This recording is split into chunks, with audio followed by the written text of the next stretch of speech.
Hey, what is up everyone? Today we got a pretty unique story. It's narrated by Frederick Surrey. Get cozy and watch till the end, guys.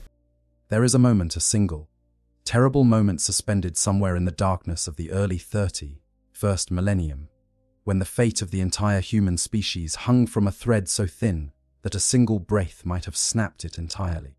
When every dream that humanity had ever dared to dream, every city ever built, every child ever born to a mother who prayed for a better future, all of it balanced on the edge of an abyss so deep and so hungry and so patient that the gods of chaos themselves were leaning over the rim, desperate to watch everything fall in. When the Imperium of man, that galaxy-spanning civilization stitched together by 3 centuries of brutal, magnificent effort, came within hours of simply ceasing to exist. That moment was the siege of Terra, and the story of how it almost ended everything, and how, against all the mathematics, against all the odds, against the combined will of half the Emperor's sons, and the howling hunger of 4 cosmic entities who had wanted this outcome since before the birth of civilization, how humanity held on anyway, is one of the most extraordinary stories ever told in any universe, real or imagined. What I want to do today, slowly and carefully, the way a story this enormous deserves to be told, is walk you through all of it. Every phase, every figure, every moment when it should have gone the other way and somehow, impossibly, didn't. I want to give you the full picture of what was at stake, what was defended, what was lost, and what that loss and that survival have meant for the 10,000 years since. So settle in. This one is going to take a while. Get comfortable, turn down the lights, and let this wash over you. Because this is the biggest story in all of Warhammer 40,000. It has earned patience. Part 1: The Weight of a World. Before you can understand what was nearly lost, you have to understand what Terra was. Not what it is in the setting's modern timeline, that vast, overpopulated, dimly lit world wrapped in the golden haze of the Astronomicon, its surface buried under hundreds of meters of accumulated human history, and its atmosphere barely breathable from millennia of neglect. What it was at the moment the storm arrived, what it meant to the people defending it, what it meant to the galaxy. Terra was the cradle, the origin point, the place where the Emperor of mankind had spent an almost incomprehensibly long time, thousands upon thousands of years, quietly preparing himself for the work he knew was coming. He had been alive since before recorded history, as the Imperium would come to understand it. He had walked through the ages of humanity, wearing different faces, carrying different names, shaping events from the edges in ways that were subtle enough to pass unnoticed, but significant enough to matter. He was accumulating knowledge, building relationships, laying the groundwork for a project of civilizational reconstruction so ambitious that even by his own extraordinary standards it bordered on the impossible. When he finally stepped into the open, when he raised his armies during the Unification Wars, when he united Terra under a single government for the first time in thousands of years, when he began the Great Crusade that would send fleets and legions out into the darkness of a galaxy that humanity had lost its grip on during the terrible years of the Age of Strife, Terra became something more than a planet. It became the anchor, the beating heart at the center of everything, the Imperial Palace. That vast network of fortresses and temples and administrative complexes and sacred spaces that covered most of what had once been called Asia was the physical expression of everything the Emperor intended to build. When Rogel Dawn got his hands on it and began turning it into a proper military fortress, it became the most heavily defended structure in human history. Concentric rings of walls, void shield generators, anti-aircraft batteries, kilometers of underground corridors turned into kill zones, underground bunkers holding enough ammunition and food for years of siege. The whole thing was a masterwork of defensive engineering. But it was also always something more than a military installation. It was a symbol, a statement written in stone and adamantite that said, simply, this is where humanity makes its stand. Within its depths, the Emperor had been conducting his great secret project. Deep beneath the palace, in vaults and tunnels carved from the living rock of the planet, he had spent years building something extraordinary. An extension of the Elder Webway, the ancient hyperspatial network of psychic tunnels that allowed those elder beings to travel vast distances through the galaxy without ever touching the physical universe or the warp. The Emperor intended to give humanity access to a section of this network, to carve out a human corridor through the Webway that would be sealed off from both the Eldar and from the howling entities of the Imperium. Think about what that would have meant. Not just faster travel, though it would have allowed that. Not just safer trade routes, though it would have provided those too. The fundamental, existential danger to humanity across the ages has always been the warp. That invisible ocean of psychic energy that surrounds all of physical reality, that gives the forces of chaos their power. That makes every journey between the stars a gamble, because warp travel means passing through a realm of nightmares, where time is meaningless and daemons are real and hungry. The Emperor's Webway project would have given humanity a way to move through the galaxy that entirely bypassed that threat.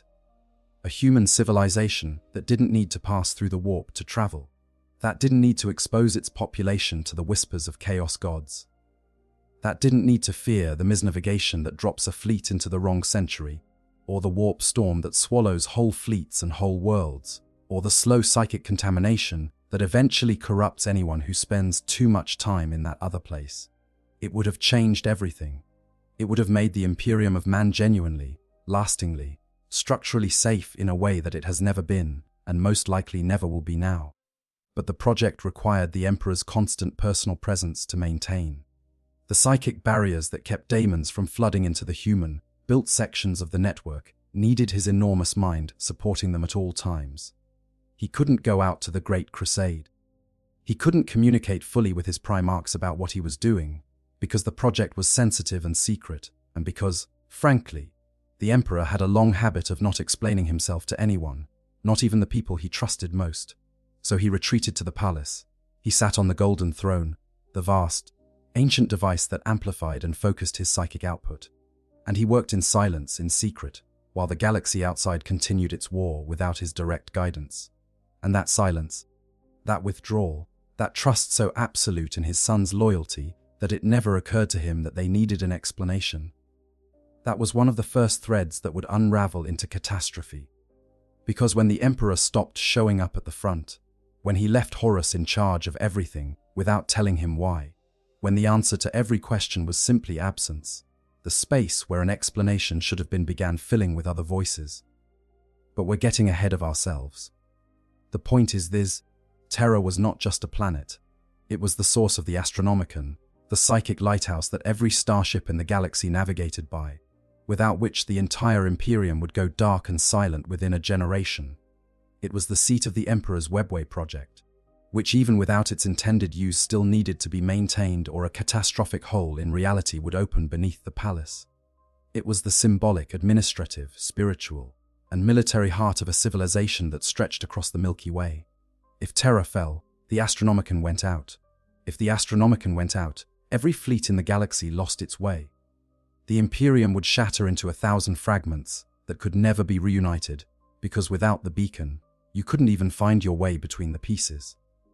And into the darkness that followed, the forces of chaos would pour without constraint or limit. So when Warmaster Horus Lupercal, the Emperor's most beloved son, the first found Primarch, the general who had won more battles and conquered more worlds than any other being in human history, turned his armadas toward Terra, when the man who had been given command of the entire Great Crusade and the title of Warmaster of the Imperium of Man pointed all of that power at the heart of the civilization he had helped to build. The stakes of what followed could not possibly have been higher. This was not a coup. This was not a power struggle between political factions or a territorial dispute between rival lords. This was an attempt to end the human species as a free civilization in the galaxy. This was an attempt to hand the souls of uncountable trillions of human beings over to 4 entities whose defining characteristic was their hunger for precisely that. This was the moment that the universe itself tried to swallow humanity whole. And for months of grinding, blood-soaked, exhausted, agonizing fighting, it seemed very much like it was going to succeed. Part 2, The Fall of the Warmaster, the Siege of Terra, does not begin when the first ship crosses into the Sol system. It begins long before that. It begins in a moment of carefully engineered vulnerability on a world most people in the Imperium had never heard of, in a wound that should have killed and instead corrupted, in a series of visions shown to a dying man by someone wearing the face of a dead friend. Horus Lupercal had been the Emperor's favorite, not in the sense of the myth that grew up around him afterward, not as a formality or a political gesture, but genuinely, viscerally. When the Emperor found him on Sthonia, that rough mining world just a handful of light years from Terra. There was an immediate recognition between the two of them that the other Primarchs noted and sometimes envied. Horus was brilliant in the way that the Emperor's other sons were brilliant. Superhuman intelligence, strategic genius, the capacity for instant analysis of almost any situation. But he also had something else. A quality that the others had in different degrees and different combinations, but that Horus had all at once. Warmth, magnetism, the ability to make the person he was speaking to feel genuinely seen and genuinely valued. He was the first found, the first raised to command, and eventually, after the great triumph of the Ullanor Crusade, where Horus and the combined weight of multiple space marine legions destroyed the largest orc empire the Imperium had ever encountered, the Emperor gave him the title of Warmaster, Supreme Commander, his voice in the field, the person with authority over all the other Primarchs. It was an extraordinary level of trust, and for decades, Horus carried it as gracefully as anyone could have. But he was also a being capable of doubt, and doubt, planted in the right soil, watered by the right hands, tended by the right gardeners, can grow into something that consumes everything around it. Lorgar Aurelian, the Primarch of the Word-Bearers, had already fallen to chaos years before. Lorgar was a worshipper by nature, a being who needed something larger than himself to devote himself to, who expressed his love for the universe and his admiration for the beings in it through acts of religious devotion. When the Emperor humiliated him publicly at the World of Monarchia, having the Space Wolves destroy a city that the Word-Bearers had spent years making into a monument of worship to the Emperor himself, telling Lorgar coldly that devotion was not what he wanted, that the Imperium had no place for gods or religion, something in Lorgar broke, and in that break, the actual gods of chaos reached in with welcoming hands. Lorgar's first chaplain, Erebus, became one of the most consequential villains in the entire history of the setting. A scheming, patient, utterly devoted servant of the dark gods who spent years carefully positioning his pieces for a game that most of the other players hadn't realized they were in. He established warrior lodges within the Space Marine Legions, social groups that operated in secret, beneath the official hierarchy, creating bonds of loyalty that existed outside the chain of command. On the surface, they were harmless. The practice wasn't even unusual in cultures that had warrior traditions.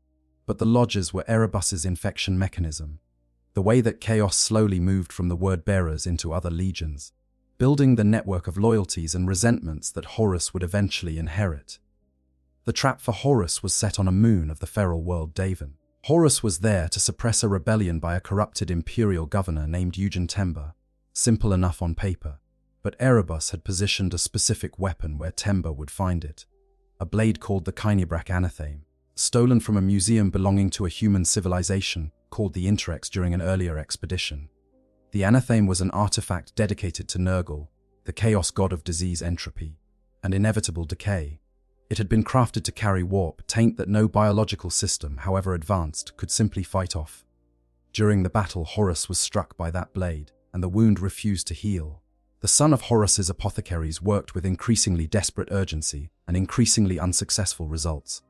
Their Primarch was fading, his impossible biology, capable of recovering from injuries that would kill 100 ordinary men, could not overcome the warp, taint eating into his cells from the inside.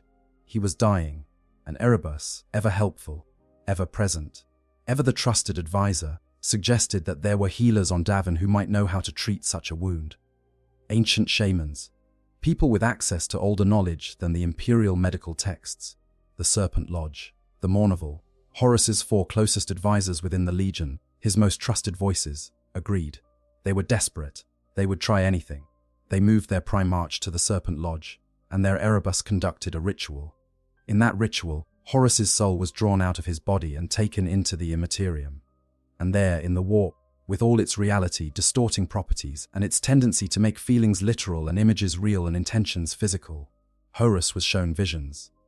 Carefully curated, selectively edited, deliberately designed visions of possible futures.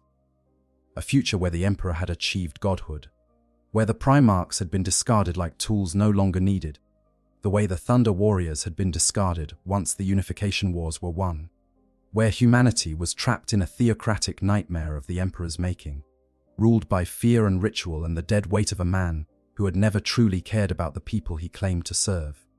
These visions were lies. not complete fabrications. They contained enough truth to be convincing, enough real detail to make the manufactured parts slide in unnoticed alongside the genuine. But they were fundamentally misleading, designed by the ruinous powers with the express purpose of provoking exactly the reaction they provoked. Horus had already been feeling the distance from his father, already been feeling the questions that nobody would answer. Why did the Emperor leave? Why was nobody being told what he was working on? What does the Great Crusade end in? And after it ends, what becomes of us, we who were built for war and have never known anything else? The visions took those questions and answered them with certainty, malicious certainty, and when Horus woke up from the Serpent Lodge, he had made his decision. The Emperor had to be overthrown, and he, Horus, was the only one strong enough to do it. What followed was swift and devastating in ways that the Imperium could not fully comprehend at first, because the conspiracy had been so thoroughly hidden for so long. Horus gathered allies.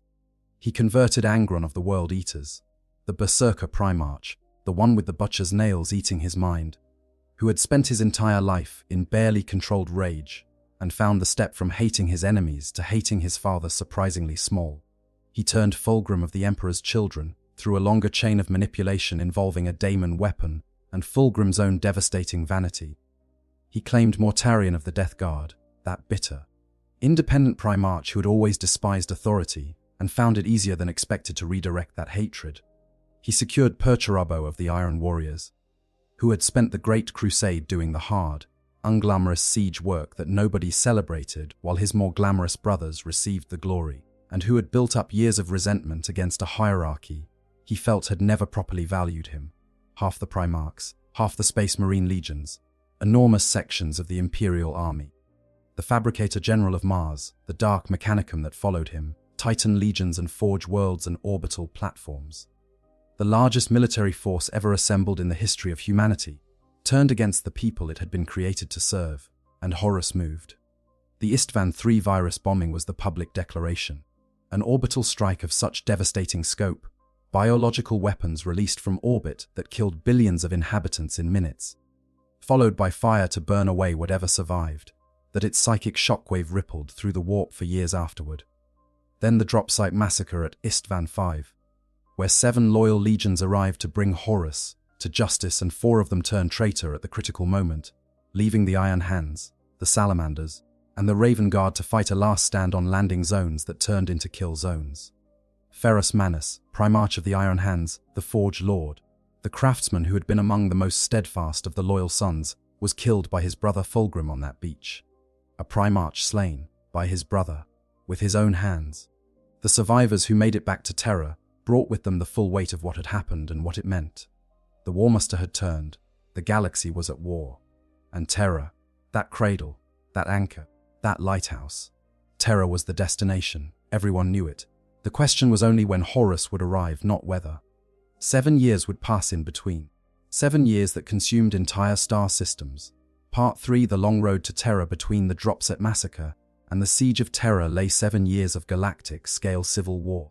7 years of battles across hundreds of worlds, of fleet engagements that destroyed more ships in a single afternoon than most spacefaring civilizations ever built, of campaigns that obliterated entire populations. The histories speak of 2.3 trillion dead in the Horus Heresy, some careful estimates, accounting for the planetary purges that followed the conflict's end, place the true figure at more than double that. Numbers so large that they stop being numbers and become instead a kind of vertigo.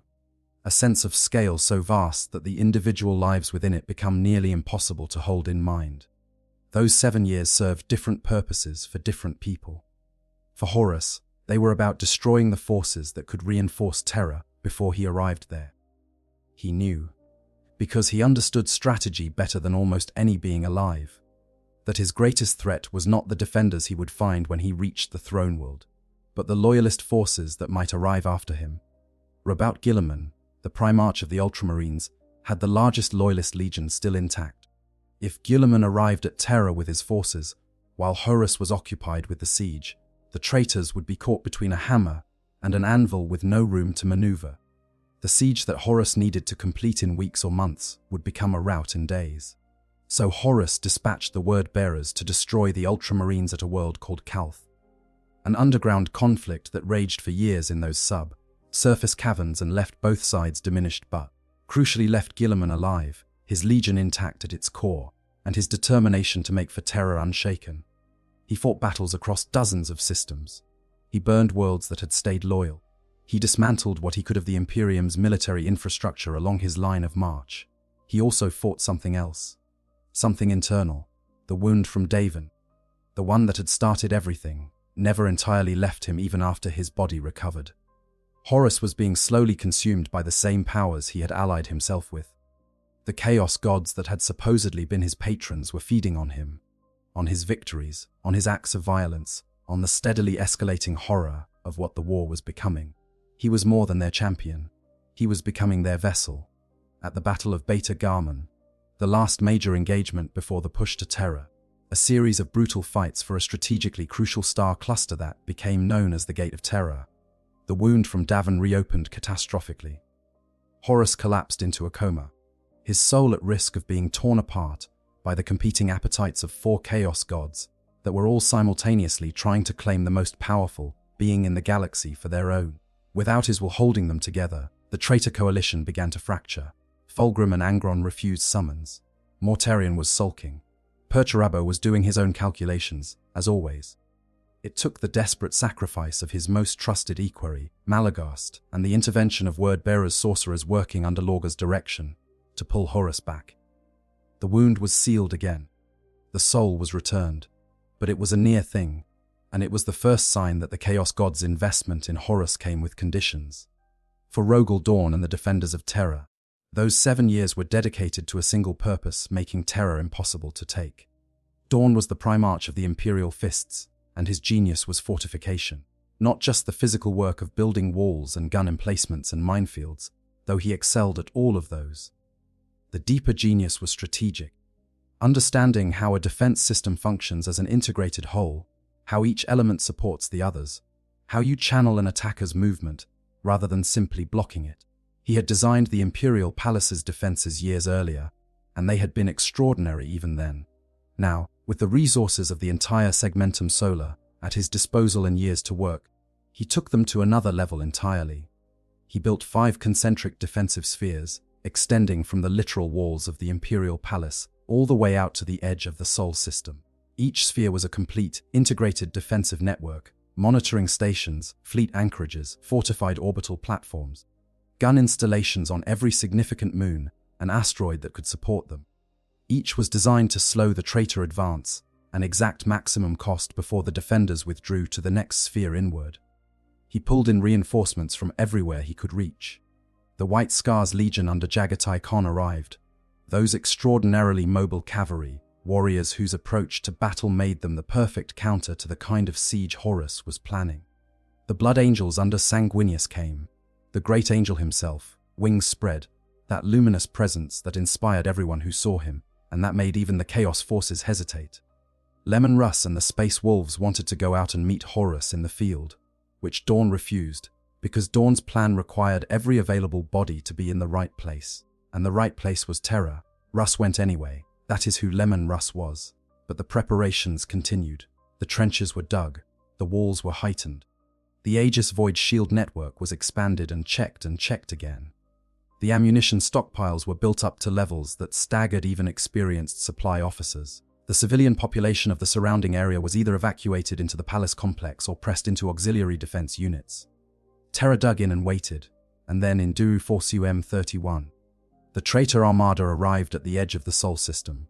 What Dawn's monitoring stations detected as it translated out of the warp was not a fleet. It was a migration. A whole mobile civilization of violence moving toward them. The Solar War had begun. Part 4, the battle for the Sol system. When Horus arrived, he brought with him a force that had no historical precedent.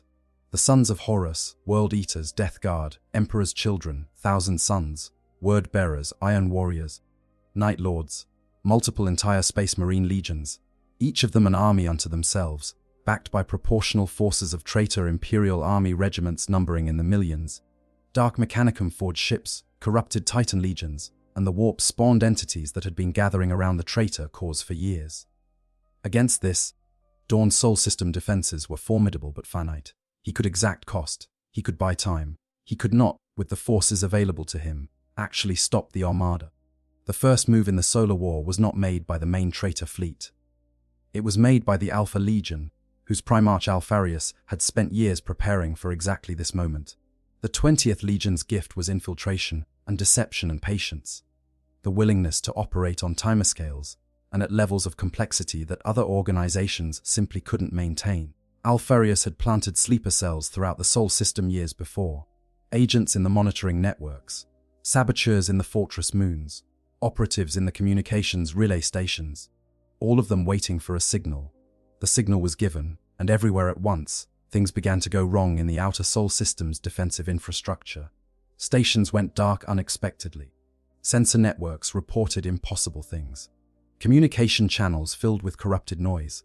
And while the defenders were occupied with those fires, the Alpha Legion fleet drifted in. An entire armada that had powered down to minimum emissions and simply coasted, inert in stasis, for a full standard year. No heat, no engine output, no radiation detectable against the background noise of space. Just cold metal moving at orbital mechanics speeds through the outer darkness. Invisible to every detection system that needed an active signal to find. They were already inside the first defense sphere before anyone knew they were there. The Battle of Pluto that followed was chaotic and fierce and expensive for both sides. Rogel Dawn himself deployed to Pluto's moon of Hydra when intelligence indicated that Alfarius had come to fight this battle in person. In what became one of the most debated events in the Horus Heresy, an event so sensitive that even the official Imperial records are evasive about its details. Dawn killed Alfarius, or killed one of the twin Primarchs who shared that identity, Alfarius and Omegon, because for generations before the heresy the two had presented as a single being. And nobody could say with certainty which one died on Hydra and which one walked away. The battle for Pluto was won by the Loyalists in the sense that they held most of what they needed to hold. But the cost was steep, and the first sphere was already compromised. Then came the assault on the second sphere, anchored around Uranus.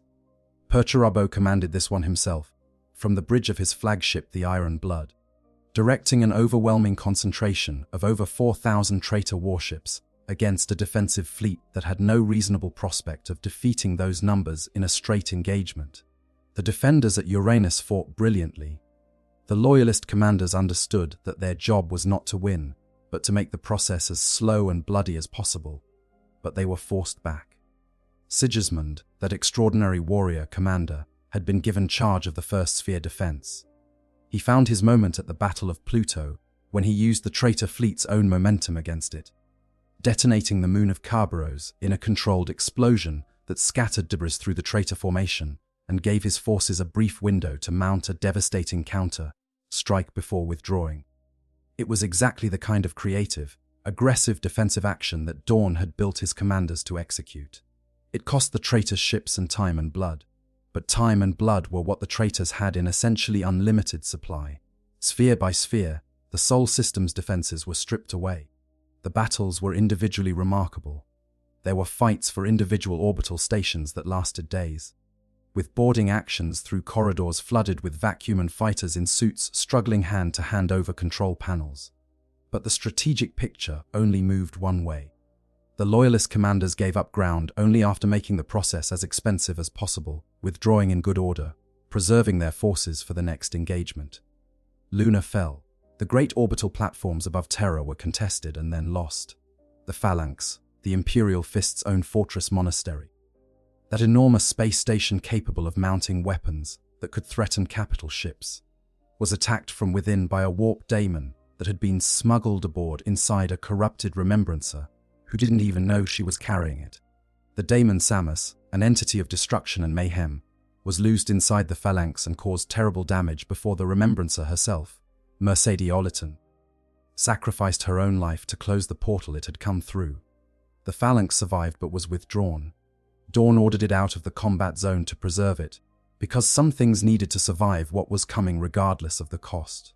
Within 30 days of intense, relentless void warfare, the traitors controlled the orbital space above Terra. The Sol system was theirs. There was no reinforcing fleet to come from outside, no second line to fall back to. The planet was surrounded, and on the 13th day of the imperial calendar month called Secundus, the first shells fell on the walls of the imperial palace. Part 5. The walls of the Imperial Palace. The orbital bombardment that opened the ground phase of the Siege of Terra was, in scale and intensity, something that had no equivalent in any previous engagement in human history. From the fleet above, an unrelenting cascade of destruction poured down onto the surface of Terra. Kinetic impactors of enormous mass, energy beams calibrated to burn through specific materials, exotic munitions designed by the Dark Mechanicum to work against specific classes of fortification. Every ship in the fleet contributing to a sustained fire that made the planet's surface appear, from orbit as though it was already on fire. The first shell, by Horus's personal order, was aimed directly at the Sanctum Imperialis, the Emperor's private chambers at the innermost heart of the palace. It did no damage. The defense systems intercepted it well before it could arrive. But that wasn't the point. The point was the message: I have come for you. I know where you are. This ends here. The palace was protected by the Aegis, a marvel of engineering that made most other void shield systems look like children's toys. It was not a single shield, but a layered array of dozens of overlapping fields, each one capable of absorbing enormous punishment, each one designed to re-establish itself while the others bore the load.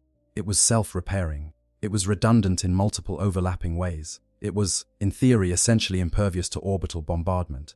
Perturabo proved that nothing is truly impervious when you apply enough intelligence and enough time. The Iron Warrior Primarch, who had spent the Great Crusade doing the hard, grinding work of fortress assaults, while his brothers got the glory of the open field battles that the breaching made possible, knew the Aegis the way a musician knows their instrument. He had studied it. He had run the calculations. Within 2 weeks of sustained observation, he had developed a bombardment pattern that could serially degrade the overlapping fields, wearing thin specific sections without fully collapsing them, gradually opening corridors through which fighter craft could begin attacking the gun emplacements embedded in the palace walls. It was a slow process, patient, methodical, exactly what you would expect from Perturabo. While this technical demolition of the Aegis was being prosecuted from orbit, the ground war began below. The forces that descended from the traitor fleet in those first days were not the Elite Astartes legions. They were what Imperial forces called the Lost and the Damned, the vast human armies that had followed Horus into betrayal, traitor Imperial army regiments that had once been loyal servants of the Imperium and now served its enemy, chaos cultists by the hundreds of thousands, mutants, beastmen, twisted forms that had once been human and retained just enough human shape to remind you of what they had become. These forces hit the outer defensive lines of the Imperial Palace like a wave hitting a stone pier.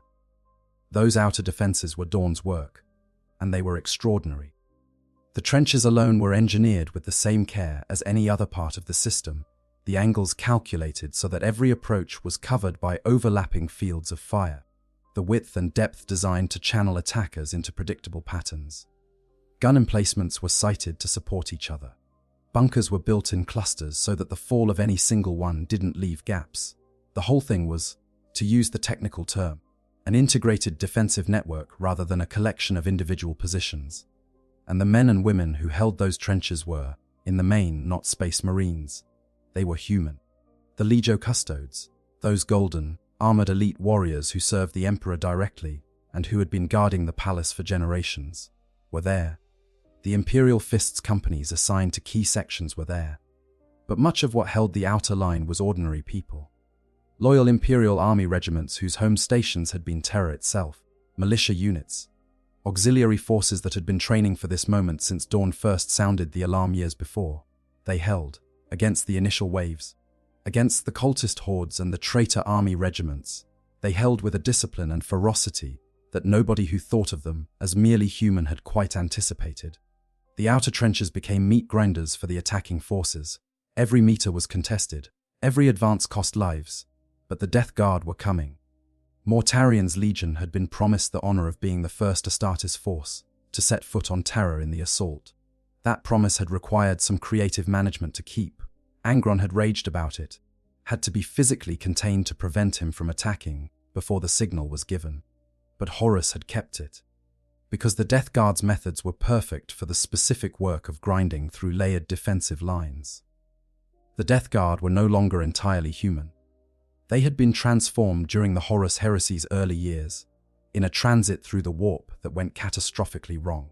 They had been dying of a plague that their own apothecaries couldn't treat, and Nurgle, the chaos god of disease, entropy, and the cycle of death and rebirth, had offered them salvation, his kind of salvation. They had been reshaped into something that was part organism, part walking ecosystem of disease, part daemon. They were almost unkillable by conventional means. Their bodies had been so thoroughly modified by Nurgle's gifts that death itself seemed uncertain about whether it wanted to claim them. When the Death Guard dropped pods landed on Terra and cracked open, what came out was not just soldiers. It was a biological weapon with the shape of soldiers. They released plague agents into the defensive trenches, engineered contagions that didn't kill the defenders outright, which would have been straightforward to deal with, but instead degraded their capacity to fight, shaking hands, blurred vision fever, the constant distraction of a body fighting for its life. Men and women who had been holding their weapons with precision that morning found their grip unsteady by afternoon. And with those trenches degraded, the traitor horde poured in. The outer lines began to give way. The Legio Mortis Titan engines were deployed during this phase, massive war machines, some of them as tall as 20-story buildings, that could cross the contested ground with relative impunity and bring weapons to bear that could demolish sections of wall that would have held forever against anything smaller. The loyalist Titan legions still operate him. The Legio Ignatum, the Legio Astorum, and others met them in clashes that leveled entire districts. When two Titan-class war machines fight in an urban environment, the collateral destruction is measured not in buildings but in city blocks. Through all of this, through the orbital bombardment and the biological weapons and the traitor hordes and the Titan engagements, the defenders held, not everywhere, not indefinitely. They were giving ground, and everyone knew they were giving ground, but they were giving it slowly and at horrific cost to the attackers. Dawn watched all of it from the Bibe Bastion, his command post within the palace walls. He had organized the defense into a series of decisions about where to hold, where to trade space for time, and where to concentrate whatever resources he still had. The outer trenches would fall. He had known that since before the first traitor ship crossed the orbit of Pluto. The question was always how long they would hold, and how much it would cost the traitors to take them. He needed time. Guilliman was coming. The Dark Angels were coming. The reinforcements that could transform the strategic situation were out there, making their way toward Terra through the chaos of a galaxy at war. Every day the defenders held was another day for those forces to get closer. So the trenches held, and when they fell they were replaced by the walls, and the walls held, and the battle became something that those who survived it would spend the rest of their lives trying to describe to people who hadn't been there. A new kind of reality. The normal world, with its normal concerns and its normal textures, had been replaced by something that was entirely made of war. There was no memory of what it had been like before, and no realistic imagination of what it might be like after. There was only the next hour, and the ammunition count, and the casualty reports, and the unchanging, grinding, omnipresent fact of the enemy. Part 6. The Plague Lord and the Crimson Fury. As the weeks became months, and the defenders were pushed inexorably back toward the palace walls themselves, two figures came to define the horror of the ground war, in ways that veterans of the siege spoke about in whispers for generations afterward. The first was Mortarion. The Death Guard Primarch had established himself in a captured section of the Lion's Gate spaceport, that enormous structure that connected to the palace complex via a massive transit system, and that had strategic significance far beyond its physical size. From there, his daemonic powers allowed him to project something that went beyond the physical plague weapons his legion deployed. It was a psychic miasma, a fog of despair that settled over the entire contested zone and seeped into the minds of the defenders. It was not subtle. It didn't need to be. It worked on the fundamental psychological architecture of human consciousness, on the place where hope lives, and the place where the will to keep fighting comes from. When you breathed the air around Mortarion's position, you didn't just feel sick. You felt like losing was inevitable, like the sacrifice was pointless. Okay, I want to pause here for a second because this is the part of the siege that genuinely gets to me every time I read about it. Like, on paper, the Horus Heresy is this massive galaxy-spanning war with Primarchs and demon gods that dwarf anything we can really picture. But the closer you zoom in, the more it stops feeling like lore and starts feeling like a tragedy. A real one. The kind where you already know how it ends, and you read it anyway. Sanguinius especially. I don't think any character in 40k hits quite the same way he does. He actually knew he was going to die, and he walked toward it anyway. That's not heroism born out of ignorance. That's something rarer and harder, and for whatever reason, that detail never gets old to me, no matter how many times I come back to it. But anyway, that's just where my head goes with this stuff. Let's go back to the video. Like whatever you held in your hands and defended with your blood didn't matter, because it was all going to fall anyway, and the only question was whether you died before or after it did. Experienced soldiers, people who had trained themselves to manage fear and push through pain and maintain function in conditions that would break an untrained person, found themselves making errors. Small ones at first, wrong assessments, slow responses, but the small errors accumulated. Officers gave orders that didn't quite account for all the relevant factors. Commanders moved units in patterns that made sense individually, but didn't cohere as a strategy. The subtle degradation was happening at every level of the loyalist command structure simultaneously. Rogel Dawn himself was not immune. The records from this period describe the Praetorian of Terra as slower in his decision, making than anyone who knew him had ever observed. Uncharacteristically hesitant, making the kinds of small tactical errors that he would normally have caught and corrected automatically. The man who had built the most sophisticated defensive system in history, who had held it together through 3 months of impossible pressure, was being ground down by a combination of physical exhaustion and the inexorable psychic weight of a daemon primarch who had specifically developed his powers to break the will of defenders. That Dawn kept functioning at all was a kind of miracle. That the defense continued to hold, section by section, was a testament to the quality of the soldiers and officers he had trained and positioned. Because even when the commanders were struggling, the institutions Dawn had built, the overlapping chains of command, the redundant communication systems, the pre-planned defensive responses that didn't require improvisation, continued to function. And then there was Angron. By the time of the Siege of Terra, the World Eater Primarch had completed his apotheosis. He had become a daemon primarch, fully elevated to the service of Khorne, the blood god. His physical form had transformed dramatically, enlarged beyond even primarch proportions, saturated with warp energy, burning with a perpetual violent fury that made coherent thought essentially impossible. The butcher's nails that had been implanted in his skull by slavers on his home world of Nuceria, that neurological torture device that had been slowly consuming his mind for his entire life, had reached their final state. There was no longer a personality or an intelligence behind Angron's eyes in any meaningful sense. There was only the rage and Khorne's hunger riding behind it. Angron was a weapon. The problem was that it was a weapon that could barely be aimed, and absolutely could not be stopped once it started moving. The Emperor's psychic presence on Terra, maintained through the Golden Throne, served among its many functions as a barrier against demonic entities. While the Emperor was at full power, the warp, energies that sustained daemon primarchs put them at significant risk when they set foot on the most heavily warded planet in the galaxy. It was one of the reasons Horus had been careful about his sequencing. He needed to weaken that barrier first. The rituals that the Thousand Suns had devised, designed to form a star of chaos across the geography of the battle, the lines of the star defined by where the fighting was most intense, with the intersection point at the Imperial Palace, were bleeding enough suffering and death into the warp around Terra to slowly erode the Emperor's psychic shield. As those rituals took effect, as the shield thinned, the daemon primarchs could operate closer and closer to the palace itself. Angron was released from the maze that Perturabo had built to contain him. The same mobile labyrinth constructed to hold Vulcan, one of the loyalist primarchs who had an unfortunate habit of being essentially unkillable. He came out like a projectile, burning across space, crashing into the surface of Terra as a meteor of warp energy and rage, and simply began killing everything in every direction. The direction he happened to be facing determined whether it was loyalists or traitors that suffered next, because Angron in this state was barely capable of distinguishing. But something in the core of what remained of him still recognized targets that mattered.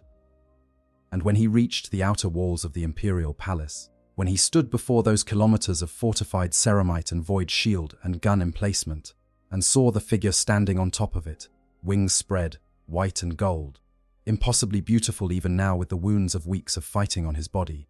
He stopped, Sanguinius, the great angel, the primarch of the blood angels, watching his corrupted brother from the battlements above. The confrontation between them was one of those moments in the siege where the war seemed to hold its breath. Angron demanded surrender. He was the herald of Horus, he said, and behind him was everything, the full weight of the traitor armada, the legions of the lost, the power of 4 dark gods. What could possibly justify continuing to resist? And Sanguinius, who knew his own death waited for him on this battlefield, who had seen it in his visions so many times, and from so many angles that he could have described every detail, who had gone to his father and told him clearly that he intended to walk toward that death rather than away from it. Sanguinius looked down at what his brother had become and saluted him, an acknowledgement, not of surrender, but of what had been lost. Then he told Angron clearly and simply that there would be no surrender, that the battle would continue, and that while they would fight each other eventually, it would not be today. The Emperor's barrier, still partly intact at this point, prevented Angron from pressing his attack into the palace walls. He turned away in fury, and the assault resumed, but the image of Sanguinius standing on those walls, wounded and exhausted, refusing to yield, that image spread through the defenders faster than any command signal. It was the moment that held the walls together psychologically, when the material situation offered no good reasons. Part 7. The mind games of master builders. While the battles along the outer walls were consuming lives at a rate that defied easy description, a more subtle conflict was being conducted between the two most gifted military minds on either side of the siege lines. Rogel Dawn versus Perturabo, the Praetorian of Terra against the Iron Warrior. Two primarchs who had spent their entire existence competing against each other, whose rivalry had begun before the Horus heresy and had never been resolved. Now on opposite sides of the greatest siege in history, they knew each other. That was the thing. Dawn knew how Perturabo thought, knew what he would look for, knew how he would try to exploit an opportunity. And Perturabo knew the same about Dawn, knew that the Imperial Fist's Primarch's greatest strength was anticipation, that the fortress he had built was essentially designed to take advantage of every predictable attacker's impulse and punish it. The game between them was played at multiple levels simultaneously. Perturabo was probing constantly, not just with his forces but with his analytical systems, running models of the defense that updated in real time as new information came in. He was looking for weaknesses, not just physical ones but systemic ones. Stress points where multiple pressures were intersecting. Places where the defenders' resources were stretched thinnest. Dawn was doing the same from the other side, trying to read where the next major push would come, trying to keep Perturabo from ever being able to concentrate enough force in any one place before the defense had adjusted. It was a contest of military intellect at a level that no historical parallel quite captures. The crisis point came when a remembrancer named Chiral Cinderman, wandering through a section of the palace complex during a rare quiet moment, made an offhand comment about the trembling underfoot, about the way the wall had been shifting. It was the kind of remark that a layperson makes without understanding its significance, and that Rogel Dawn standing nearby recognized immediately. He investigated.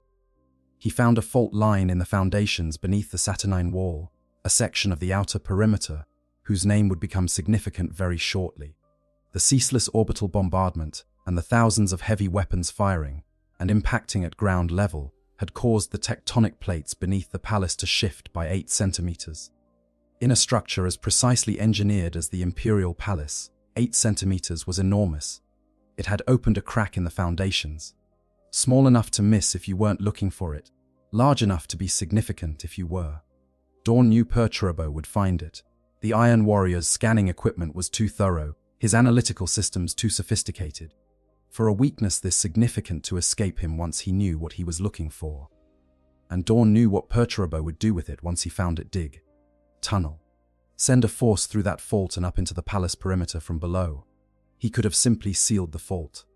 Arkan Land, that eccentric techno-archaeologist, who had become one of the most valuable people in the palace during the siege, devised a rapid, setting rockcrete compound that could be pumped into the fault and seal it permanently.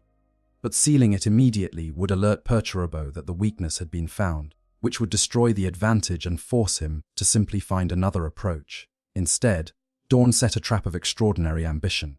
He assembled 500 veteran Astartes, the finest warriors he could spare from the desperate business of holding the walls. 7 kill teams, given to 7 commanders whose names deserved to be spoken. Sigismund, first captain of the Imperial Fists, the greatest swordsman the Imperium had ever produced.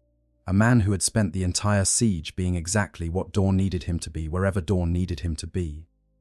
Nathaniel Garrow, once first captain of the Death Guard, who had fled that Legion's betrayal on the frigate Eisenstein and become one of Malcador's trusted agents.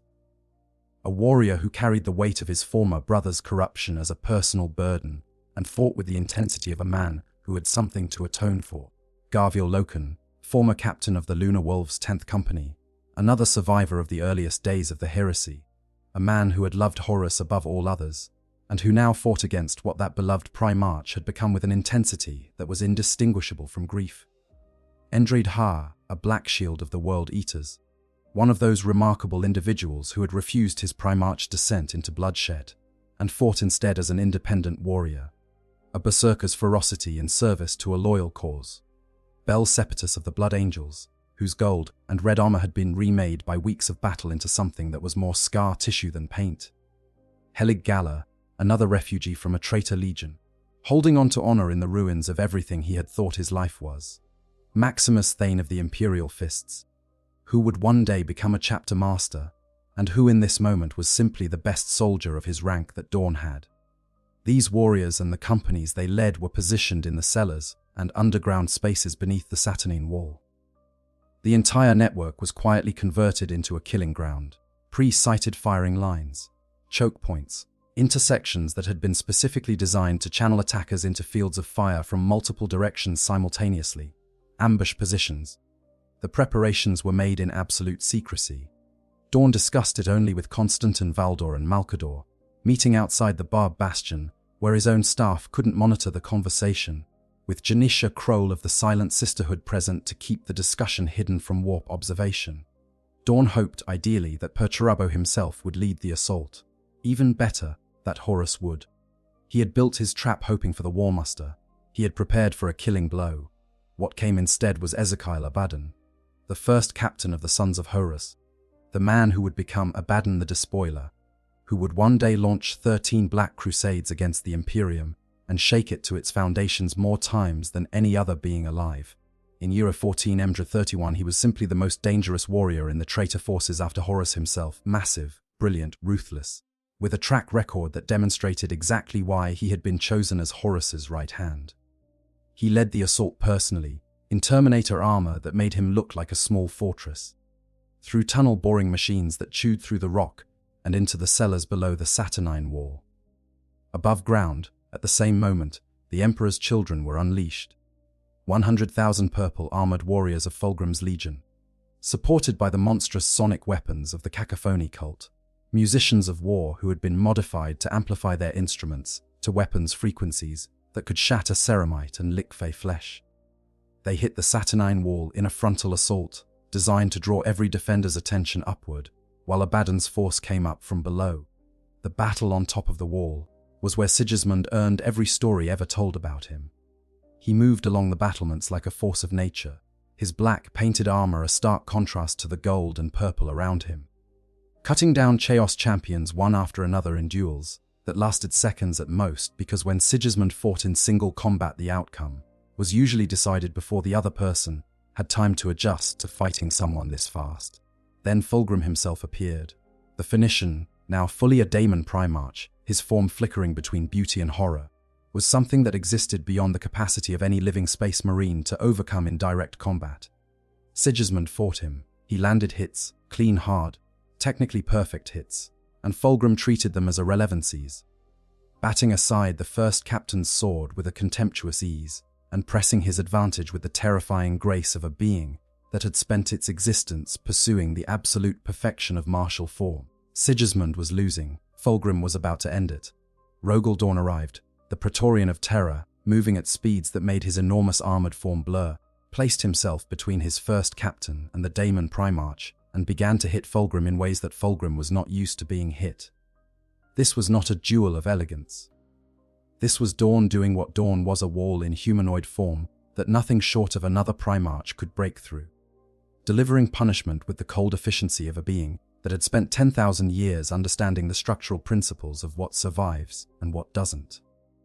And Fulgrim, calculating as he always was under the daemon's hunger, recognized that the assault below had failed, that the trap had been sprung and his forces in the tunnels were being destroyed, that the elegant plan had collapsed, and without a winning plan, without a coherent path to victory, which was the only thing that justified the cost, Fulgrim's interest evaporated. He was bored. He pulled his forces back. He abandoned the siege entirely, taking his entire legion and deploying them against the civilian populations of Terra in a campaign of horror that has never been fully described in any record, but whose effects are still felt in Terran social memory 10,000 years later. 100,000 Emperor's children were out of the siege. A significant fraction of Horus's most capable military force gone. But below ground, in the cellars under the Saturnine Wall, the real battle had been even more decisive. Abaddon's force had come up into a killing ground designed by Rogel Dawn to kill exactly that kind of force. Loken and Garrow and Thane and Har and the other kill. Team commanders had fought through those tunnels with a savagery born of desperation and professional excellence. And when the close quarters combat reached its most critical point, Arkan Land activated his backup plan. He pumped the rapid, setting Rockcrete into the entire tunnel network.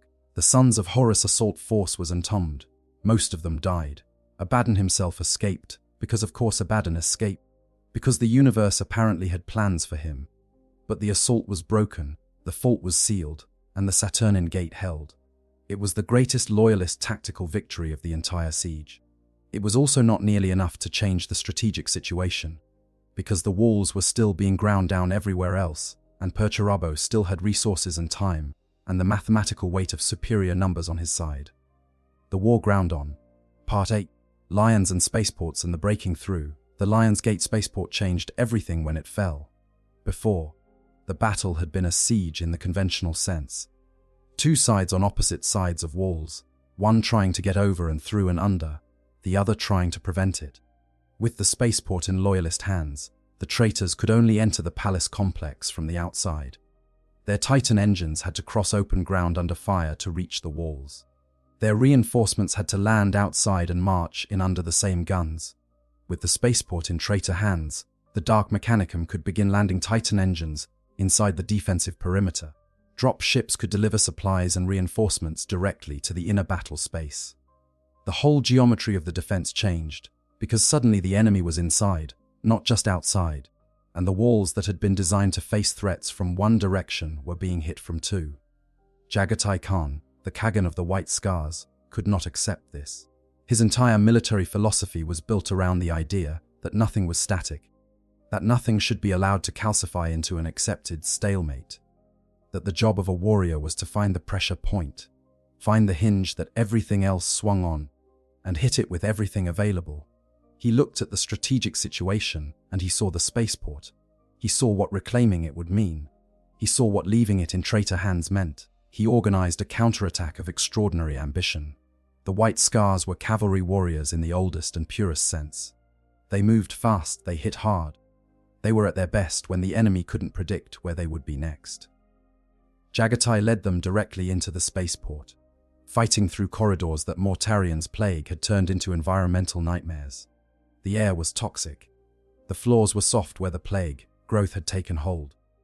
Things had been growing in the dark spaces between machinery that should not have been growing there, and that resisted conventional weapons in the way that life always resists extinction. At the heart of it, he found Mortarion. The Death Guard Primarch and the White Scars Primarch had a history going back to the Great Crusade. A history of mutual respect and mutual tension. The respect of two warriors who understood what the other was capable of. The tension of two beings whose philosophies were absolutely irreconcilable. Mortarion stood for endurance, for the acceptance of suffering, for the willingness to persist long after the point where anything else would have yielded. Jagatai stood for speed, for the refusal to be contained, for the idea that freedom of movement was itself a kind of moral good. Their duel was long, longer than it should have been possible for Jagatai to sustain, because Mortarion's very presence was poisonous, and his great Scythe Silence was a weapon of considerable psychic as well as physical danger. The White Scars Primarch took damage, serious damage. the kind that would have killed almost anyone else, and kept fighting. The moment that ended it was extraordinary in its terrible deliberateness. Jagatai allowed Mortarion to land what should have been a killing blow. He leaned into it, sacrificed the protection that stepping back would have given him, because taking that blow created the opening he needed. And in the fraction of a second when Mortarion's scythe had completed its arc, and he was briefly off balance, Jagatai's own blade found the Death Guard Primarch's neck. He beheaded him. The daemon body that Mortarion had inhabited was expelled from the material world in a shockwave of psychic energy that staggered every Death Guard warrior in the spaceport simultaneously, like a tuning fork being struck, and the resonance propagating through every connected structure at once. Mortarion was banished to the warp. He would return eventually. Daemon Primarchs always do, but not today. Not in time to affect this battle. And then Jagatai Khan collapsed. His sons caught him. The wounds he had taken were catastrophic by any reasonable measure. A spark of life remained in him, stubborn and hot, but only just. They rushed him out of the spaceport and to Malkador, because the Sigillite had healers who worked with methods that went beyond conventional medicine. In the aftermath of his Khan's fall, the white scars went berserk. Not Angron's mindless, undifferentiated destruction. This was something with a direction, a focus, a target. They drove the suddenly leaderless, suddenly disoriented Death Guard out of the Lion's Gate spaceport with a ferocity that surprised even veteran observers of the battle. The spaceport was back in Loyalist hands. It was a victory, a real victory. But it came at the cost of losing Jagatai Khan from the fight at the moment when the inner palace was under the most pressure it had ever faced. Because the Mercury Wall had fallen. The breach in the inner perimeter had been opened by the combined weight of the World Eaters and the Legio Mortis Titan engines, hammering at the same point from multiple directions until something gave. A section of the outer curtain wall, kilometers of fortified ceramite, generations of engineering. One of the most carefully designed defensive structures Rogel Dawn had ever built, simply collapsed. The traitors poured through like water through a broken dam. Angron was inside now, inside the palace walls, inside the districts that had always been behind the lines, that had been defended from a distance. The World Eaters followed him, and then the Sons of Horus, streaming through the breach and beginning the terrible work of clearing the palace interior room by room, corridor by corridor. Dawn was encircled at the Baib Bastion, fighting his own war within the larger war, cut off from overall command by the chaos of the breakthrough. Individual commanders were making individual decisions without coordination, which was exactly the situation that Dawn's entire defensive system had been designed to prevent. But the system was being overwhelmed by the sheer scale and ferocity of the assault. And deep below, in the dungeon, levels of the Sanctum Imperialis, the Emperor on the Golden Throne was losing ground in a war that none of the warriors above could see. The psychic barrier that kept daemons from manifesting on Terra, that immense, constant, grinding expenditure of will that the Emperor had been sustaining alongside everything else, was failing under the cumulative pressure of months of psychic assault. Horus fighting him through the warp. Magnus the Red simultaneously attacking from a different angle. The blood rituals weakening the ward from without. The Emperor was spending his reserves faster than he could replenish them. Daemons began to slip through. A few at first. Creatures of chaos that materialized in corridors of the Sanctum Imperialis and killed anyone they encountered before being hunted down by custodians and Sisters of Silence. Then more. Then more. The custodian tribune Diocletian Koros ordered the Eternity Gate, the great fortified doors that opened onto the Sanctum Imperialis itself, the innermost sanctum, to be sealed. There could be no more retreat. This was the last wall, and as it was about to close, a maniple of Legio Audax Titans used their Ursus claws, enormous chain hook weapons, to hold the doors open, preventing them from sealing, keeping the breach available for what was coming behind them. What was coming was Angron. Part 9. Angels and demons at the final gate Sanguinius had been holding the defenders together through force of will and personal example for weeks that felt like years. He had been everywhere the battle was worst. Every breach that opened, he appeared to help seal it. Every unit that was on the edge of breaking, he appeared beside it and the edge moved back. He had fought Kabanda, the greater daemon of Khorne, the bloodthirster that had already broken him once before at the world of Cygnus Prime, had shattered his legs and killed 100 of his blood angels in that first encounter. and this time he had broken its back across his knee and thrown it down into the traitor hordes below the walls. And the sound that made when it hit was audible from 300 meters in every direction. He had also taken wounds in that fight that would have killed anyone else outright. His golden armor was cracked in multiple places. His wings, those extraordinary physical expressions of a genetic mutation that set him apart from every other Primarch, carried tears that hadn't healed properly. He was bleeding from wounds he didn't have time to treat, because there was always another crisis immediately requiring his presence. When the Eternity Gate was threatened, when the Ursa's claws held it open and the approach corridor filled with traitors and daemon engines, Sanguinius was already moving. He reached the gate. He moved to cut the chains. He was doing exactly what the defense needed him to do. And then the approach corridor lit up with a blazing, incandescent arrival that made the air crackle, and Angron was there. He had been sent by Horus specifically to kill Sanguinius. It was the most coherent instruction that Angron had received in weeks, because Horus understood that if Sanguinius fell now, the defense of the Eternity Gate would collapse. And if the Eternity Gate fell, everything inside was open. Everything. The two of them met in front of that gate, and what followed was a confrontation that the witnesses described afterward in language that strained at the edges of what human vocabulary can express. Sanguinius against a being that had been designed by the blood god for the sole purpose of destruction, enhanced beyond any previous limits by Khorne's direct interest in the outcome. The great angel was wounded, exhausted, operating on reserves that should have run out days ago. He fought anyway. He brought everything he had, and against any reasonable expectation, he kept Angron from the gate. He took hits that registered on him physically, great burning impacts that would have reduced a space marine to component parts, and that cost Sanguinius blood and pain and whatever reserve of strength he had left. And he kept moving. He found openings in Angron's overwhelming fury. He used them. He dealt damage to a being that Khorne's power was trying to make undamageable. It was not a fight that Sanguinius could win. He knew that.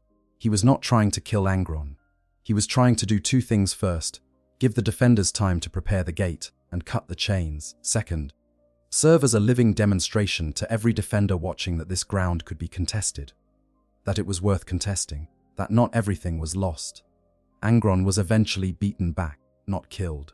You cannot permanently kill a daemon primarch in the material world, but expelled.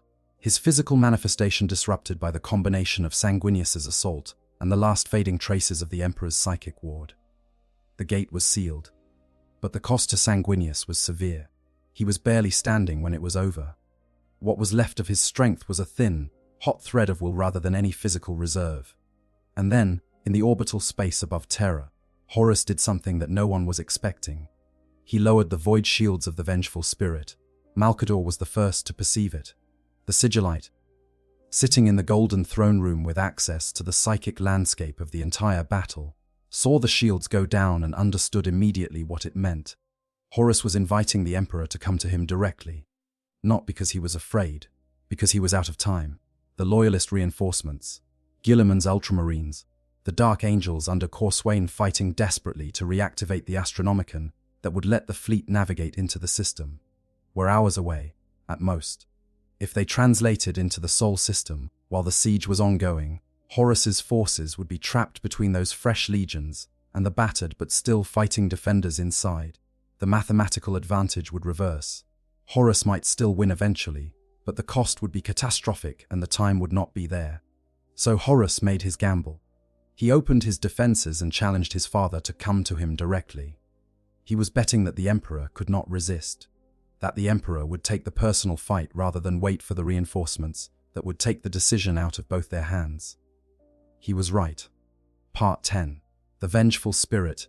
The Emperor made his preparations with the calm of a being who had been making impossible decisions for a very long time. He called his council. He told them what he intended. He chose the strike force that would accompany him, Rogel Dawn and his Huskarls, Sanguinius and the Sanguinary Guard, Constantin Valdor and the finest custodians available. He gave the planet's name, Anabasis, from an old human word for the march into the enemy's heartland, the assault into the center of everything. But before he could leave, someone had to sit on the golden throne. The Emperor could not abandon the device without someone maintaining the psychic barriers it sustained. Without that maintenance, The warp rift beneath the palace would become the largest demonic incursion point in human history. Terra would be overwhelmed from below before Horus's forces even broke through from above. The destruction would be complete before the fight on the vengeful spirit ever concluded. Malcador the Sigillite stepped forward. He was not young.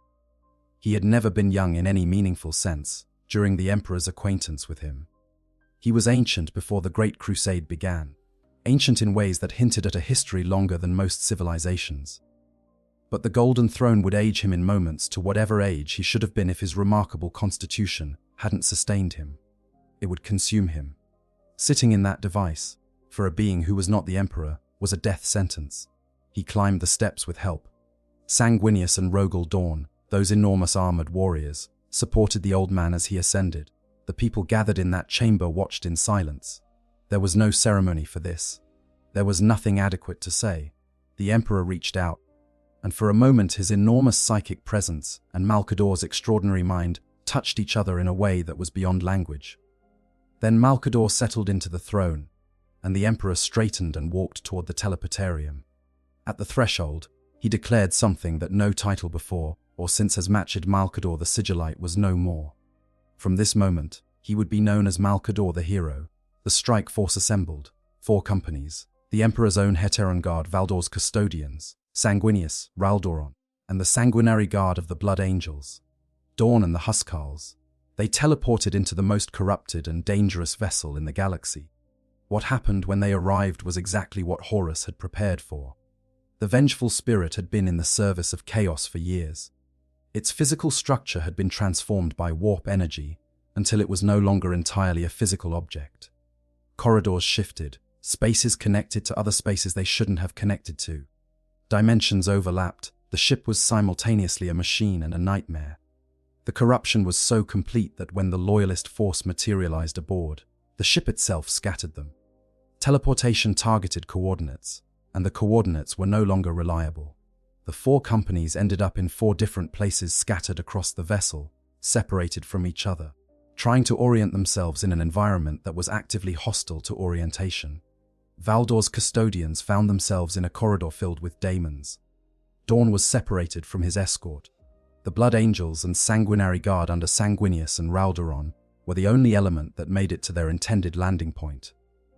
And Sanguinius found Horus before anyone else did. What they said to each other has been reconstructed from warp, echo recordings, and later testimony. Horus tried to turn him. He offered everything: survival power, a place at his side in the new order, the chance to be on the winning side for whatever came next. He appealed to their old friendship, to the years they had been brothers before everything went wrong, to whatever might remain of the version of Horus that had loved Sanguinius as a genuine friend. Sanguinius refused, absolutely, without hesitation or doubt or any sign that the offer had found purchase anywhere in him. He had known his death was here for years. He had seen it in his prophetic visions dozens of times, seen every detail of how it would happen. He had told the Emperor before they boarded that he did not intend to simply accept that fate, that he believed the future could be changed. But when the moment came, when Horus stood before him in the fullness of his power, Sanguinius attacked. It was a fight that Sanguinius knew he could not win. But he landed his blow. His golden spear found Horus, found the gap in his armor, cracked something that should not have been crackable. Imperial legend says that the crack Sanguinius made in Horus's armor was the crack through which the Emperor's killing blow eventually reached him. Whether that is precise historical truth or the story that grew up afterward to make sense of the sacrifice, the wound was real. And then Horus ended it. He killed Sanguinius. He broke the Great Angel. The Primarch of the Blood Angels, the most beloved of all the Emperor's sons, the being who had been called by multiple sources the brightest and noblest of them all, fell in the throne room of his corrupted brother, and Horus stepped over his body and waited. The death of Sanguinius sent a shockwave across the psychic connections that bound the Blood Angels to their Primarch. Every Blood Angel fighting on Terra or in orbit felt it. In what was possibly the first manifestation of what later generations would call the Black Rage, the hereditary grief, madness that afflicts Blood Angels to this day, the echo of their Primarch's death written into their gene, seed. They felt Sanguinius die and they lost themselves. They stopped distinguishing between friend and enemy. They charged into everything around them with a savage, terrible, absolute fury that shocked loyalist and traitor observers equally. The Emperor arrived to find his son's body. The accounts agree on this. On what he did next, they are less consistent. What can be said is that the Emperor looked at what Horus had done. At the body of Sanguinius arranged in this place with a deliberate cruelty that made clear that Horus wanted the Emperor to see exactly this, and the last remnant of his hesitation departed. What followed was a battle that the physical dimension could barely contain. Two beings of immense power, fighting simultaneously in the material world and in the warp, their conflict reverberating across multiple scales of reality at once. In the material, they fought physically with weapons and strength, and the sheer biological overwhelming force that Primarch, grade beings can bring to bear. In the warp, it was something else entirely. Wills and intentions made manifest, belief and reality blurring into each other. The Emperor deploying his psychic power through the symbols and imagery that he had spent thousands of years learning to use as weapons. Horus was the vessel of 4 chaos gods. He was, in raw accumulated power, potentially greater than the Emperor in that moment. He had fewer restraints. He held nothing back. The Emperor, facing his own son, still held something back. That human hesitation, that refusal to fully accept that the man inside the monster was truly gone. Horus exploited that hesitation.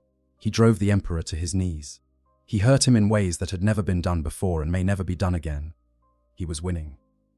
And then a custodian guard named Chicoltus Dusk, who had fought his way through the daemon-infested corridors of the vengeful spirit, and finally reached Lupercal's court, stepped between Horus and his wounded father. Horus killed him. He used the raw power of the warp to destroy the man in an instant, casually, without even the acknowledgement of a meaningful opponent. Just the complete annihilation of a life that was in his way. In that moment, the Emperor saw. He saw exactly what Horus had become. He saw that there was nothing left of his son inside that body. Whatever had been Horus Lupercal, the brilliant, warm, gifted being who had been found on Sonia and had led the greatest military campaign in history, and had stood at his father's right hand through 30 years of the Great Crusade, that was gone, consumed. Replaced by something that wore his face but killed without thought and laughed without joy, and served only the hunger of 4 dark gods. The Emperor let go of his hesitation. He let go of his grief. He let go of every holding back, every qualification, every part of himself that had been unable to fully commit to ending this. And he struck with everything he had. The psychic blow that killed Horus was of a magnitude that had no precedent. It did not merely kill the body. It annihilated the soul. The warp energies that had been sustaining Horus turned against themselves, folded inward, collapsed. The chaos gods that had invested so much in their vessel recoiled from the backlash, unable to hold their claim against the Emperor's full unleashed will. Horus Lupercal ceased to exist. Not just died, not just fell, but ceased, completely and finally, with nothing left behind. Not even the echo that a powerful being usually leaves in the warp when it dies. Nothing. And on Terra, and in the fleet above, and across every battle line in the solar system, the death of the War Muster registered like a light going out. Part 11. What the victory cost. Rogel Dawn found his father in the Lupercal's court of the vengeful spirit, and what he found there broke something in him that had never broken before. The Emperor was alive. Barely. His body was shattered in ways that would have killed any other being several times over. His psychic reserves were spent to the last dregs. He could barely form words. But he was alive, and he had won, and he was trying to communicate something to his son. Something vital. Something that couldn't wait. Dawn heard it. He picked up his father's broken body. He carried it through the corridors of a warship that was falling apart around him. The vengeful spirit was dissolving. The warp energies that had sustained its corrupted geometry departing with Horus's death.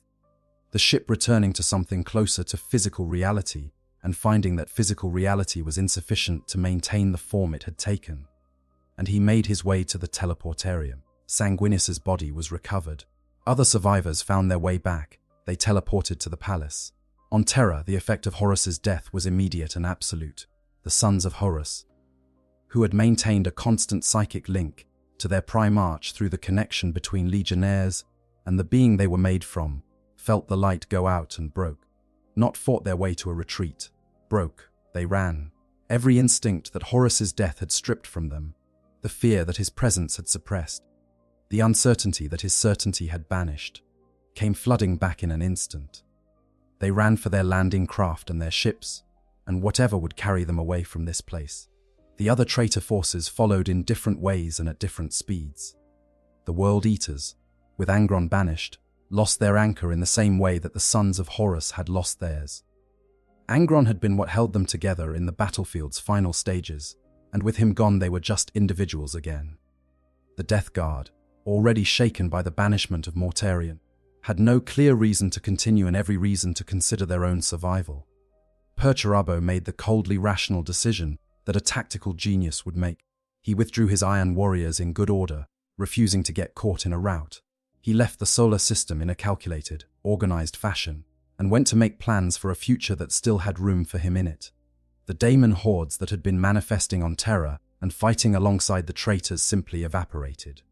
The Chaos Gods, their grand plan failed, withdrew their investment from the material plane and took their daemonic forces with them. Not out of disappointment, because the warp entities do not experience disappointment in any human sense. Out of pure calculation, the prize was no longer available, so the cost of maintaining the assault was no longer worth paying. In the palace and on the approaches, and through the destroyed streets of the outer city, the loyalist defenders found themselves fighting an enemy that was collapsing faster than they could pursue. Units that had been holding against overwhelming pressure, that morning were suddenly advancing against an enemy in full retreat. The Blood Angels, still deep in the grip of the Black Rage, pursued without pause or mercy, driving the fleeing traitors back toward their landing sites with a ferocity that nothing could stop and nothing could withstand. In orbit, the Ultramarines arrived. Guilliman's fleet translated into the Sol system to find a battle that was ending in rout, and fell upon the fleeing traitor armada with professional, systematic, comprehensive violence. The traitor fleet, already disrupted by the death of the Warmaster, was in no condition to fight a fresh force. Ships that had been at the cutting edge of the siege now found themselves being hunted by an adversary with full reserves and a clear objective. The great scoring had begun. The decade-long campaign to hunt every traitor force from every system they occupied and drive them into the eye of Terra. But the siege of Terra was over. In the throne room deep beneath the Imperial Palace, they placed the Emperor in the Golden Throne. Malcador was still alive when dawn arrived. Barely. The Sigillite had sustained himself through sheer force of will for hours on a device that should have killed him in minutes. He had held the barriers. He had kept the warp from breaching. He had done exactly what he had promised to do. When they lifted him from the throne to place the Emperor there, Malcador's body began to fail almost immediately. The mechanisms that his extraordinary constitution had been using to hold himself together had been dependent on the throne's power to sustain them. Without it, the age he had been defying for 10,000 years arrived all at once. The people watching said he looked briefly at the Emperor's broken form being carried toward the throne, and then he simply let go. His body crumbled to ash before it finished falling. The greatest political mind in human history, the man who had been the Emperor's closest advisor and truest friend across millennia, the being who had created the Grey Knights and the foundations of the Inquisition and the entire intelligence apparatus that would go on to defend the Imperium for 10,000 years. Gone. Just ash on the cold stone floor. The tech priests worked with desperate speed to modify the Golden Throne. Converting it from the psychic amplifier, it had been designed as into a life support system of extraordinary sophistication, capable of sustaining the Emperor's body in a state somewhere between life and death, while his consciousness remained active enough to sustain the Astronomicon. The alterations they made that day, improvised under battlefield conditions, have never been fully replicated or improved upon in the 10,000 years since. The throne maintains a constant, perfect mystery that even the best mechanicum minds of the modern era cannot fully comprehend. The Emperor gave his final instructions to Rogel Dawn. What he said is a secret held by the highest levels of imperial governance and has never been fully disclosed. But the people who witnessed Dawn afterward described a transformation. The Praetorian of Terra, who had never been seen to break, who had held the Sol system against the greatest force ever assembled and maintained his composure through 3 months of impossible siege, wept, openly, without restraint. He had held his father in his arms. He had heard his father's voice for what he must have known was the last time. And he had understood, in that moment, everything that the victory had cost. Sanguinius. Malkador. The tens of billions of people who had died on Terra, and in the void above it, and on the dozens of systems that had been destroyed in the years leading to this point. The Emperor's dream of a secular, rational civilization that used the tools of science rather than the crutches of religion. Dead, because the Imperium that emerged from the Horus heresy would enshrine the Emperor as a god whether he wanted it or not, because the people who had prayed to him and been sustained by that prayer during the siege were not going to stop praying after it was over. And Rogel Dawn wept, because he understood all of it, and because he had won, and because the winning felt nothing like how victory is supposed to feel. Part 12. The Long Shadow, the Imperium that emerged from the siege of Terra was not the one the Emperor had intended to build. He had wanted a civilization grounded in reason, a secular, scientifically organized empire that moved humanity forward in the universe without the burden of religion, without the corruption of warp worship, without the fear and repression and darkness that had always accompanied human governance when it substituted superstition for understanding. He had wanted the Great Crusade to end in a galaxy where humanity was genuinely safe, shielded from chaos by the webway, connected across stars by technology rather than warp travel, governed by principles of rationality and human dignity rather than divine mandate. What he got instead was the Inquisition, the Ecclesiarchy, the Imperial Creed. A civilization so thoroughly traumatized by the Horus heresy and the revelation that half the Emperor's own sons could fall to chaos that it chose fear as its organizing principle. Suppression of psychers rather than education, death to heretics rather than persuasion of doubters, ritual and dogma, and the slow calcification of everything the Emperor had been trying to build into exactly the kind of stagnant theocracy he had been trying to prevent. It is perhaps the deepest tragedy in the entire Warhammer 40,000 setting, that the victory at the Siege of Terra saved the Imperium while simultaneously guaranteeing that the Imperium would become something that the man they were fighting for would have hated. But here is the other thing, the thing that matters when you hold all of it in mind at once: it survived. The Astronomicon burns. 10,000 years after the Siege of Terra, after the heresy, after everything that the Chaos Gods threw at humanity's home, it still burns. Ships still navigate by it. The scattered worlds of the Imperium are still connected to each other, still loosely bound into something that functions as a civilization, however imperfect, however brutal, however far from what it was supposed to be. Humanity survived, against the mathematics, against the odds, against the will of 4 cosmic entities and the most powerful military force ever assembled and the betrayal of half the Emperor's own sons. Humanity survived. That is what the Siege of Terra means. Not just the heroism, though the heroism was real and extraordinary. Not just the sacrifice, though the sacrifices were among the most significant any beings have ever made for anything. Not even the strategic brilliance of Rogel Dawn, who held walls for 3 months that should have fallen in 3 weeks. What the Siege of Terra means is that the almost didn't happen. That for all the moments when the defenders should have broken and didn't, when the wall should have fallen and didn't, when the War Master should have won and somehow, impossibly, didn't, humanity held on. The thread was thin. The thread is always thin in Warhammer 40,000. That is what makes it compelling. The universe is not kind. The forces arrayed against humanity are enormous and patient and endlessly adaptable. And yet, 10,000 years after the night that seemed like it might be the last night, here we are. The Imperium stands battered, scarred, dark in ways it should never have become dark, but standing, because of Rogel Dawn, who built walls that shouldn't have held, and held them anyway through 3 months of pressure that would have broken anyone else. Because of Sanguinius, the great angel, who walked toward his own death, because he believed that walking toward it rather than away from it was the only way to find out if it could be changed, and who cracked the armor that ended the war.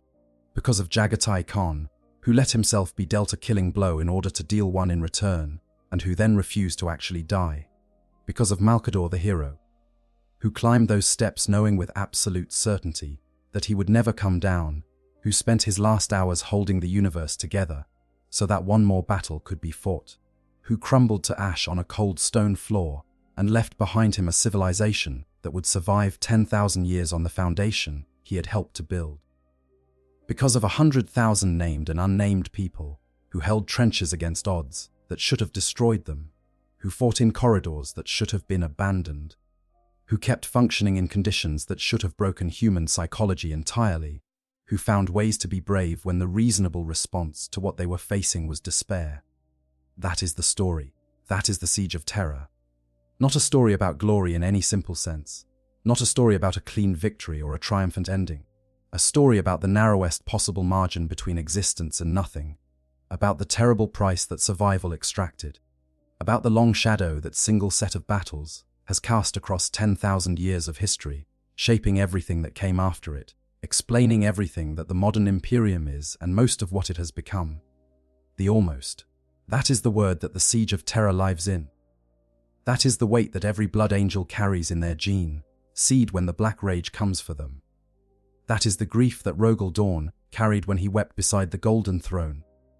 That is the meaning behind every candle lit in the Emperor's name, and every prayer spoken by someone who doesn't fully understand what they're praying to but who knows, in some inherited cellular way, that the alternative was something beyond description. We are here, 10,000 years later, still feeling the aftermath of a battle that was fought when the galaxy was young, still almost falling, still, somehow, still standing. Thank you so much for staying with me through this one. If you made it all the way to the end of a story this long, I want you to know that it genuinely means the world.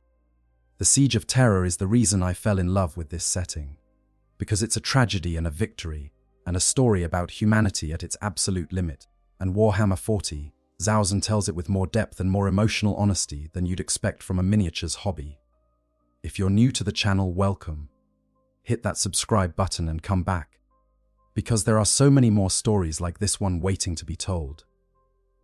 If you've been here for a while, you know how much every single one of you means to this community. Drop a like if this helped you understand the siege better, or if you just enjoyed sitting with the story. And leave a comment. Tell me what you want to explore next. Tell me which moment hit hardest for you. Tell me if there's some corner of this lore you've always wanted to understand better, and I'll put it on the list. Until next time, take care of yourselves. The Emperor. I hope you guys enjoyed the story. Make sure to hit the subscribe, like, share button, whatever you want. Give me some feedback if there's any. And yeah, sleep well.